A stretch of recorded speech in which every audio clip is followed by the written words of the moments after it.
Welcome to Inclusion Matters, a podcast about children's development from the Center for Inclusive Childcare.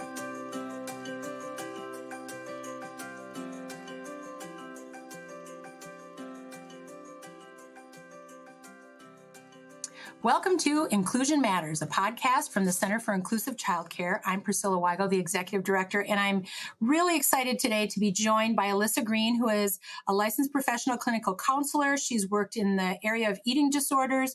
She's currently at Minnesota Department of Health in their Children and Youth with Special Health Needs and Disabilities Division. She's got a long title, but today she's here joining us to talk about how we as early childhood educators can build weight-inclusive and weight-neutral practices with children. Welcome, Alyssa. Hello. Thank you so much for having me, Priscilla.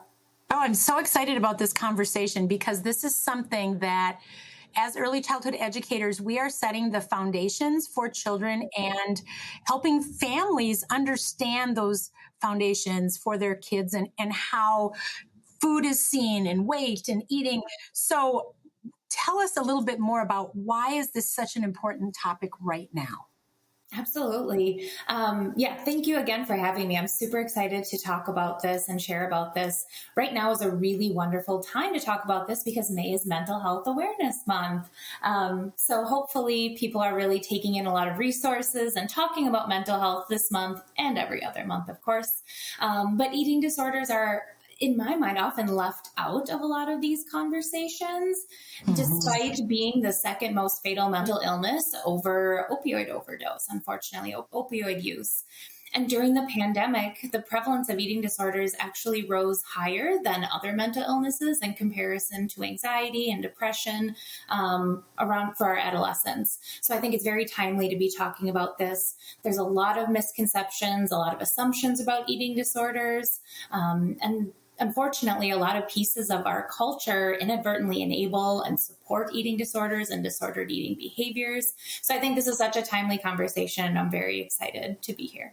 Yeah. And, I'm curious when you think about the uptick in things like, these concerns during the pandemic, is there research that's kind of bearing out why? Is it that folks were isolated and they were using more social media and it was all based on visuals? And I'm just curious.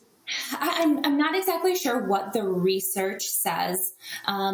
I have my own personal theory and idea based on the work that I've done. Like you just mentioned, isolation is a huge piece of that. We were really left to kind of sit with ourselves, and especially if we were in families that maybe were not the safest space for us, or if we were all alone and just dealing with COVID all on our own, I think that can be really difficult. But essentially with the global pandemic, we were all we heard was messages about health. Yes. How do we stay safe? How do we keep ourselves, healthy as we can, right? So I think oftentimes what we can assume is that what is the only thing that we control during that time? It can potentially be food, what we can do for our health, exercise, right? So we might be very hypervigilant to some of those messages around health, around food, around body. And I think that, in my mind, would be a very logical and unfortunately reasonable reaction to the pandemic, right? I think there's a lot of reasons as to why that might have felt really helpful in the moment. Yeah. And I know in just some of the notes that you shared, you have some interesting numbers about the prevalence of eating disorders that I'd love for you to share with our audience. Absolutely. So there was one study that I found that was really interesting through JAMA. And so what they were saying is, in this study particularly, there was 1,065 adolescents in March of 2020 at kind of like the baseline of their pre-pandemic, beginning of pandemic for eating disorder rates. And that doubled to 2,058 adolescents in March of 2022 based on this study. So that eating disorder prevalence alone doubled. And that's a little bit higher in 13 to 18-year-old female adolescents. However, I think this part is also really interesting too. The prevalence was lower in 13 to 18-year-old male adolescents, but they did have a similar trend as to 13 to 18-year-old female adolescents. So those rates also doubled from about 114 male adolescents in March of 2020 to 234 male adolescents in March of 2022. And again, I think those are significant numbers because we know that eating disorders are common. But I think the pandemic has definitely made that even more striking, especially in comparison to other mood disorders, depression, anxiety, things like that. Right. Oh, so interesting. When we were talking about this podcast and what to call it, and you were sharing the title, and I was like, that's a new terminology for me. And I love. So, what is the definition of weight inclusive and weight neutral practices? Yeah, these definitions I think can be new to a lot of people. I really like the definitions that are provided by someone named Reagan Chastain. She's a researcher, speaker in weight stigma and healthcare, and I really, really like her definitions. So her definitions include weight neutral care as care in which people of all sizes who have the same symptoms, the same diagnoses, are given the same interventions, and weight loss is not used as a healthcare intervention. So what this can look like, and I think this is referring specifically towards healthcare in this example, but what that can look like is stop calculating BMIs and not using BMI when possible, not pathologizing higher weight bodies, not prescribing weight loss diets and drugs and surgeries, and giving fat people the interventions we would give thin people with the same symptoms. So that's the general idea of like a weight neutral approach in healthcare, and weight inclusive looks a little bit more like equity. So what that can mean is that care is created for bodies of all sizes from the ground up, and that includes research, that people of all sizes are included in our research, having tools and equipment and best practices in place for people of all different sizes, and is practiced by fully fat affirming healthcare practitioners. And there's a lot of reasons for this because our medical system wasn't developed for people in large bodies. I know that there's oftentimes like gowns not fitting people, needles not being effective enough, or blood pressure cuffs, right? So weight inclusive would look like also having all of the materials that you would need for people in large bodies to come in for healthcare needs. Okay. Oh, that's helpful. Thank you. So what can when we think about early educators and, the time we spend with young children, we're doing a lot of eating and talking about food and talking about healthy things. Yeah. And so how can we support weight inclusive and weight neutral practices in the childcare settings, for example, or in our homes with our young children? Absolutely. Yeah, I think anywhere that there are children, they are going to be learning and taking in the things that you're saying, the things that you're doing. So I really encourage people in all settings to really be advocates for people of all body sizes in your space, for whether that is for children or even if it's for adults or adolescents and teens, right? Mm-hmm.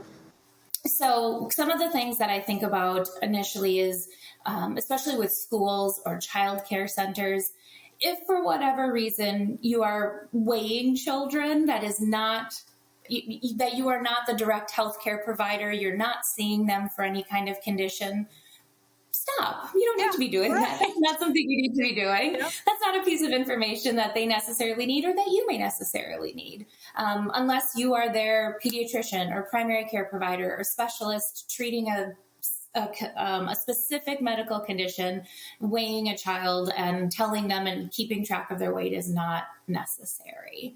I know that there were things, I'm hoping these are in the past, but BMI report cards used to be a thing where you would, whether that was like gym class or health class, where they, you learn how to calculate the BMI based on, your weight. And there's a lot of horror stories I've heard about being weighed in front of other students in your class. I have that story in gym class. Yes, in high school of all times, where you're like all standing in line. Oh my gosh. Oh my heavens. Right? And the gym teacher teacher is announcing it and writing it on a clipboard. Yep. Yep. And everybody lines up and just, stands on. Yeah. So I think those are practices that if they are not eliminated in your schools or in your care setting, please do. Please eliminate them. That is not necessarily information that people need to have.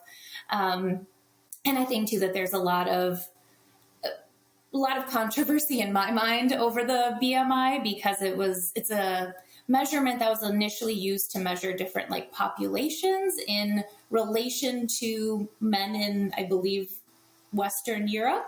So it was not created for everybody. It was not created for specific health measures by any means, to not be used to measure health by any means. And unfortunately, here we are today having it be part of our healthcare system and our insurance system.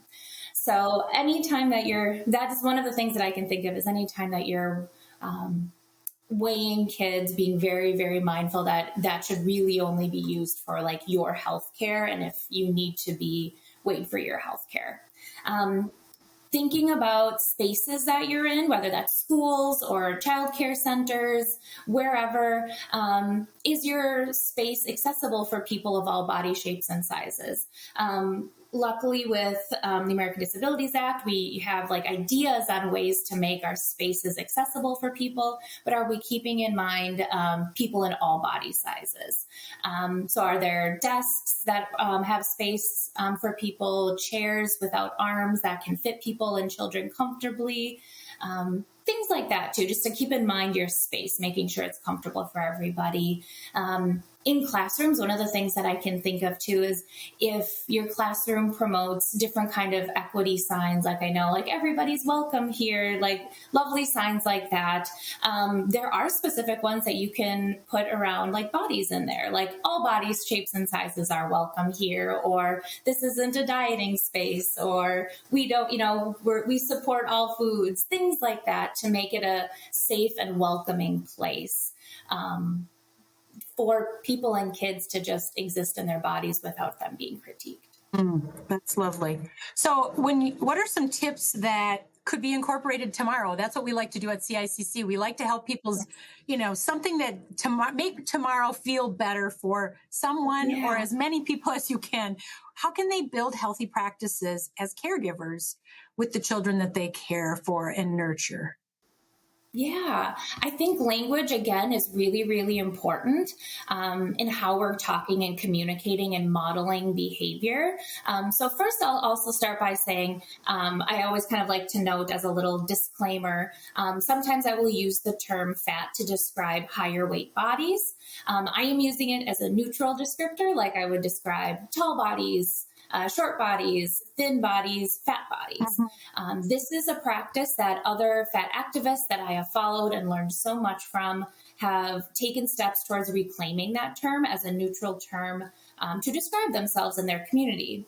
However, having done the work that I have done, especially in eating disorders, I know that everyone has their own relationship with that word and potential trauma with that word, and a lot of feelings that are associated with that. So I know that can be difficult to hear that term, especially in settings like this where we're trying to talk about eating disorders, but we're using it as a neutral word. That can be kind of difficult to hear at first. But so you will hear me use other terms too, like larger bodies, higher weight bodies. I don't use the term obese. That is a term that is viewed as a slur sometimes by people in the fat activist community because it's medicalizing and pathologizing a body shape. So that is why I'm saying that word, because I know language is important in the work that I've done. I always just like to preface that that's another one of the terms that I use and why I use that. That's helpful. Thank you for doing that. Yeah, of course. So again, back to language and what are we kind of modeling for kids? I think tomorrow, some of the things that we can do are figuring out how are we talking about our food, right? How are we talking about our body? Specific things, especially that kind of perk up my senses as a therapist who has worked with eating disorders are you using words like, are you earning your food? Do you need to work off the food that you just had, right? You had a big dinner, so now you have to go on a walk afterwards, for example. Are you labeling food as good or bad? Or do you talk about food you won't eat because it's so bad for you, right? Lots of kind of judgments around the food. And I think that there can be a time and a place for a conversation around, like, are foods nutritious, and are foods having enough variety of nutrients and things like that. However, what kids tend to often hear is just the good and the bad and the feelings and the shame that might come from it, right? So I think, in my mind, the best practice is to practice no judgment around food or bodies whatsoever. When we do practice some of that good food, bad food language, some of the messaging that we might get is that our bodies can't be trusted, that it's not okay for people to eat certain foods, and some of those foods may be the only foods that they have access to, or that the only ones that they can afford. It could lead to certain avoidance of foods, which is another thing that could lead to more disordered eating or eating disorders. So really just practicing for ourselves first, I think, is a great first step. What are we saying around food in our body? So I think that's definitely something that I really encourage all people to do: teachers, parents, ourselves, everyone. I also really love to hear when families or like teachers have in their back pocket like a little phrase that they can jump in and intervene with if they're hearing other people doing those types of judgments around food, right? Mm-hmm. Oftentimes you might hear somebody say, "Oh, I'm so bad for having a cupcake or something. I'll have to like work extra hard tomorrow at the gym," right? Some kind of statement around needing to make up for that. Mm-hmm. So I love when people have in their back pocket a little phrase that they can use. And I'll share some examples. Some of them could be like, you could just jump in and say, "Hey, all foods are okay. We don't need to judge any of those foods. All foods are okay." You could say something like, "You don't have to like the same things that someone else does. You can have your own preferences." They might really love that, right? Health just isn't about what you look like. There's a lot of pieces to health. You can't really tell what someone's health is just by looking at them. There's a lot of other information that we would need to know if we're going to make an assumption about their health. And some that I really love, especially for places like schools or childcare centers, is just being very open about, this is a place where people can eat whatever works for them, right? Whatever works for them. I think, there are people with allergies, people with different developmental disorders where there's different foods and different textures where there might only be a small amount of foods that really work for you. So let's not shame those people for whatever food that happens to be. And then one of my favorite go-to phrases is, "We don't comment on bodies here. Everybody's body is welcome and they don't need to change it."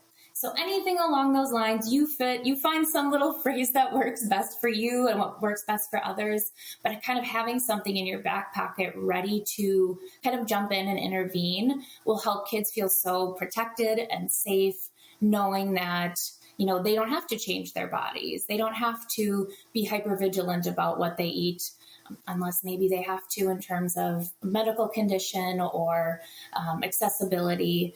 Having a safe space to know that they can just eat and their body can exist is going to be really, really helpful. Yeah. Oh, that's beautiful. And so when you think about our other listeners here, often on this program are families. And so helping families understand some of those same best practices to help set their children up for success and good health. Absolutely. Similar to before, like I was saying, having a good relationship with ourself in terms of like food and body is some of the best mental health work that I think that we can do.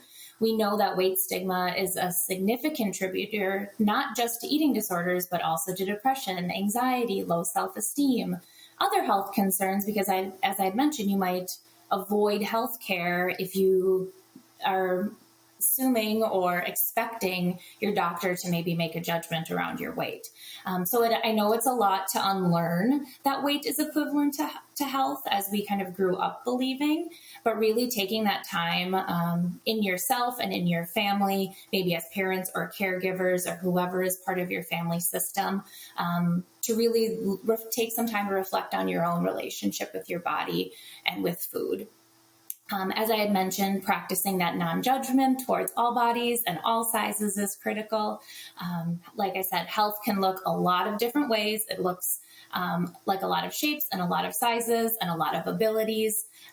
So really practicing non-judgment is really helpful.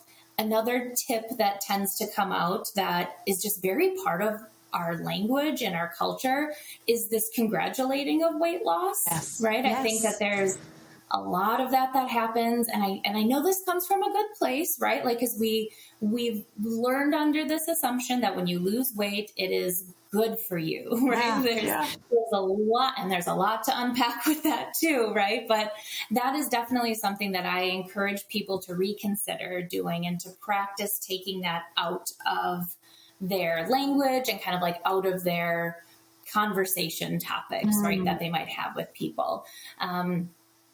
It's unfortunately common that what we see, you may be congratulating an eating disorder. You may be congratulating depression. You may be congratulating physical illness or cancer treatment, right? There's so many things that go into why people lose weight and why people gain weight. Yeah. So once again, practicing that non-judgment, knowing that health is complex, and just if you lose weight, it does not make you healthy. If you gain weight, it does not make you unhealthy, and really work on challenging those biases and understanding too, what are the messages that kids are hearing when we're saying that, right? A lot of kids, especially, when they're younger and even as teens, right, they're going to take those things pretty concretely, especially if like teens know that they might be getting bullied or harassed, or they may not look like the people they want to look like, right? So I think it's very important to practice that non-judgment. Yeah. And the last thing that I always encourage people not to do is if you are a parent or a caregiver who is dieting, who is actively involved in dieting or weight loss or exercising to intentionally lose weight, don't share that information with your children. One of my biggest values is bodily autonomy. So you are welcome to choose if you want to still diet. If that is something that you would like to do, you are welcome to do that. However, when children are around, the attitude that you have about your body and your food might influence them and their beliefs about bodies and food. It may not be until much later that they really understand what you were thinking at the time or what was actually going on. I say if you're dieting, please don't share that information with your children or the children that you're working with. This gives them space to explore and experience their own body for what it is without having to hear that the adults around them are actively trying to change their bodies as well, or that there's something wrong with all these people that I love and I look up to. Something's wrong with their bodies and they're working on changing it. So what might be wrong with my body then, and why might I need to change that? So I very much encourage people to not talk about your diets. If you're doing that, that is something that you get to decide for yourself. It can have some pretty drastic impacts on children and their bodies and their mental health. Right. And children are such sponges, and they're they're looking and listening. Even if we're not saying things out loud, they're watching our habits. They're watching how we are living our lives, and they're learning. So these are such great, really concrete reminders. So when you think about, as you were talking many times in our conversation, a lot to unpack, past experiences, these, I know we talked before we even got on the episode to just talk about the word fat and that stigma, that word use and what that triggers for people. Can you expand on some of that and just, how have past practices influenced the way we see this subject? Yeah. Yes, there is so much to unpack here. And I very much highly encourage people to kind of take this as a diving point in your own research on this. I am by no means the expert and the person to be consulted for, because there's so many people with lived experience who have been really vital in developing this information and sharing it with others. But we know that in our health systems and in our culture, we always want to find individual behaviors, right, that we can either change into our lives to make us healthier, right? There's a lot of the individualistic beliefs that we can have such a critical impact on our health. And to some extent that is true. There are some things that we can change. There are some individual patterns that we can adjust in our lives. However, when we don't have consistent access to physical and mental health care, regular access to fresh and shelf-stable foods, safe communities to live in, clean air to breathe, right? Not necessarily really engaging in ways to reduce trauma for our children, there are only so many individual behaviors that we can do that will positively impact our health. And as I think I'd mentioned earlier, weight is often seen as one of those things that we think we can control for our health. And I think that's why there's such a big stigma around it, is because we think that this is something that we have much more control over than we actually do. So there's a lot of ideas around like the anti-diet movement, because there's really no diets, quote unquote, that work, quote unquote, in the long run, right? We end up going into this weight cycling pattern that's really unhelpful, that can lead to a higher risk for chronic disease, higher risk for eating disorders. So I think there's a lot of this in like the background of our head for when we're trying to think about like weight and health and how do we talk about this with our kids, right? Because of course we want our kids to be healthy and live as full of a life as they can, right? Yes. And I think health can look different for everybody, but yeah, so I think when it comes to eating disorders and kind of like the healthcare system too, people in large bodies are often encouraged to lose weight when they may already be very severely restricting, over exercising, engaging in compensatory behaviors. And unfortunately, that is recommended by a lot of healthcare professionals without doing like a very thorough assessment of their eating practices, their history, their mental health, culture, access to food, things like that. Yeah. So that in my mind is actually a pretty unethical practice to do. So I think that one of the things that I really encourage people to do is advocate for yourself, advocate for your child, especially with your primary care provider or your pediatrician or whoever you see for health or mental health care. Because there's a lot of assumptions that exist, unfortunately, in the healthcare system and even in the mental health care system. I've unfortunately came across people who buy into and like play into this weight stigma in their mental health care practice. And that's really hard, knowing that eating disorders are comorbid with a lot of other mental health conditions as well.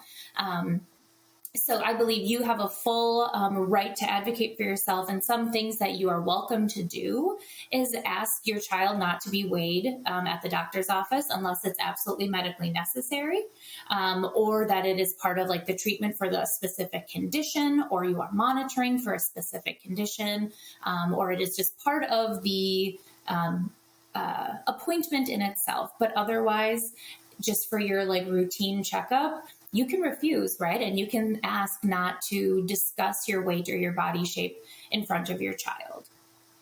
You can also ask specifically about when you're discussing like your child's weight. They can do it with you privately as a parent, keeping the conversation focused more on habits, like eating a variety of foods, finding fun ways to move our bodies in ways that work for you, right? Focusing on other health markers that could be like labs. It could be exam findings. I think it also can include like relational and emotional health, right? Yes. So not focusing on like body or size or shape. You can also say, I want my child to foster a positive relationship with food and with body. I don't want to take on or hear any restrictive diets or things we should cut out, things like that. And always just advocating for your child in that way. And I think that can go a really long way in terms of even modeling for like a healthcare provider or a mental health care provider, like, oh yeah, this is actually a really good boundary to draw, and where might my own biases be? Yes. So I think we're doing a lot of work unintentionally for other people when we hold those boundaries for ourselves. Yes. Oh, that's so helpful. Alyssa, this has been such an interesting and impactful conversation. I think our listeners will really appreciate the information you've shared today. I look forward to having you back at another time where we can talk about anything else you're passionate about, because I know in the work that you do, there are a lot of topics that would be really useful to the listeners to our podcast. So thank you, Alyssa Green, for joining us today from the Minnesota Department of Health. And thank you all for listening to Inclusion Matters. If you want other resources, you can always go to our website, inclusivechildcare.org. And I thank you all for listening.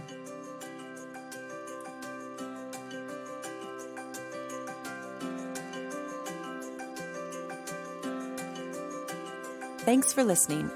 For more resources, visit us at inclusivechildcare.org.